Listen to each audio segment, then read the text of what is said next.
নমস্কার বন্ধুরা, আজকে আমি একটু তোমাদের কাছে চলে এসেছি চিকেন পিৎজা বানাবো। কিভাবে বানাবো পুরো ভিডিওটির সঙ্গে থাকবে, স্কিপ করে যাবে না। এটা কিন্তু আমি আটা দিয়ে বানিয়েছি, তোমরা অপশনাল যেটা খুশি দিতে পারো, কিন্তু আটা খুব স্বাস্থ্যকর ভালো জিনিস, ময়দা বাড়িতে না খাওয়াই বেশি ভালো। আর বাচ্চারা তো খাবে, মানে একটু অসুবিধা নেই আটা দিয়ে করলে। আটাটা আমি মেখে রেখেছিলাম,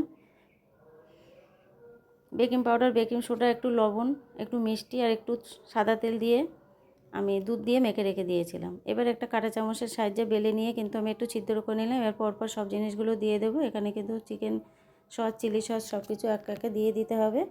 এটা কিভাবে সাজাচ্ছি পুরো ভিডিওটা সঙ্গে থাকবে, কেটে দেখবে না, কেটে দেখলে কিন্তু শিখতে পারবে না। বাড়িতে কিভাবে বানাতে হয় জিনিসটা দেখে নাও।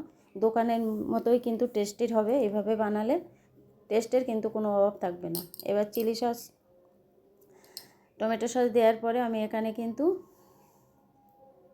চিজটা দিয়ে দেবো। চিজটা দিয়ে এবার আমি সবজিগুলো কেটে গুছিয়ে নিয়েছিলাম সেগুলোই দিয়ে দেবো। ক্যাপসিকামটা একে একে সাজিয়ে নেব, তারপরে একটু পেঁয়াজ দিয়ে সাজিয়ে নেব।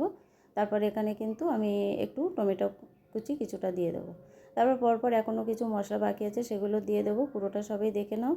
তারপর ওদিকে আমি একটা তাওয়া বসিয়ে রেখেছি, তাওয়াটা কিন্তু গরম হয়ে গেছে। আর চিকেনটা কিন্তু আমি আলাদা মশলা দিয়ে সিদ্ধ করে নিয়েছি।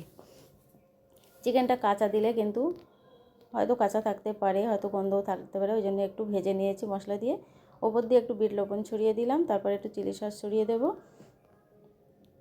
দিয়ে এখানে কিন্তু চিজটা আবার একটু ওপর দিয়ে দেবো। আর এখানে একটু ভুট্টা দিয়ে দেবো।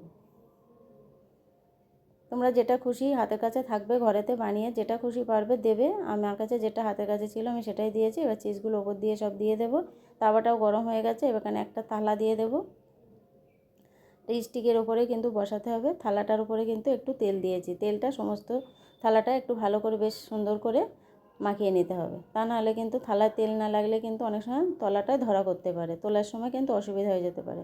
এবার ওই থালার মধ্যে তুলে দিয়ে এবার ঢাকা দিয়ে আমি 30 থেকে 35 মিনিট রেখে দেবো। নরম জালে, খুব অল্প আঁচেই বসাই রাখতে হবে। তারপর এটা আমি ঢাকা দিয়ে যাই, ফিরে আসবো একটু পরে।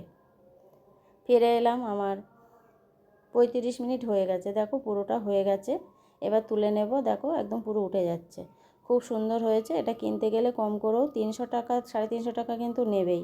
তাহলে বাড়িতে এভাবে বানিয়ে দিতে পারো, অল্প খরচে কিন্তু খুব সুন্দর হয়। এবার এখানে আমি একটু আগার পাউডার ছড়িয়ে দেবো টেস্টের জন্য। আগার পাউডার দিলে কিন্তু টেস্ট খুব সুন্দর হয়।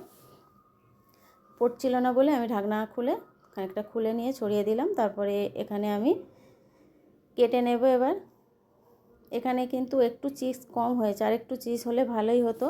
আর যাই হোক, অনেকটা বড় হয়ে গেছে, চিজটা কম হয়ে গেছে। এবার একটু টেস্ট করে